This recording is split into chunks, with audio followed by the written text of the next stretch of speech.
எப்படி இறக்குது பாருங்க. எப்பா எப்படியாச்சும் வாங்கலாம்ப்பா, மணிக்கணக்காக உட்காந்து அரைக்க தேவையில்லைல்ல.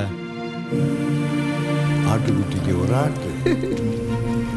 மிஷினால என்ன வேணாலும் செய்யலாம், ஆனால் கை பக்குவம் வரணும்ல, அது மனசுலேருந்து வரணும்.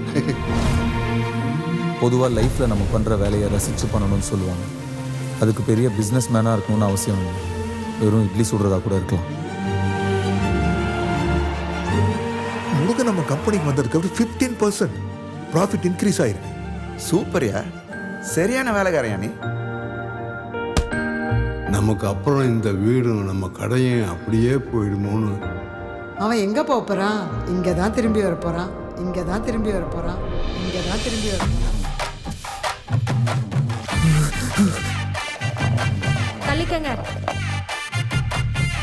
ஏப்பா முருகா, அந்த பொண்ணு கயல் யாரு? கும்பிட்டு வேலை செய்து ఒక్కాలి కొమట్లో కుట్టినానా. You're the best. நான் உனக்காக ஒரு பெரிய எம்பையரே கட்டி வச்சிருக்கேன். இப்படி பொறுப்பு இல்லாமல் சுத்திக்கிட்டு இருந்தா எப்படி? Look at Murugan. பெரிய மிஷிலின் ஸ்டார் ரெஸ்டாரண்ட், ஒரு டப்பா குடிசைக்கு.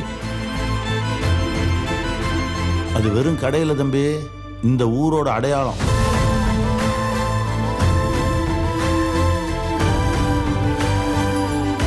அந்த இட்லி கடை எங்க ஊருக்கே பெரிய சென்டிமெண்ட் சார்.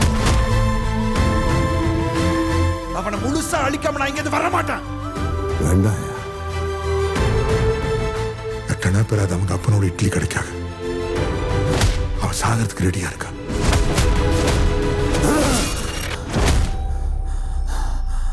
ஆத்தி, இட்லி சுடுறதுன்னா அவ்வளோ இஷ்டமா? நான் என்னவோ இட்லி சுட தான் பிறந்த மாதிரியே எனக்குள்ள ஒரு நினைப்பு.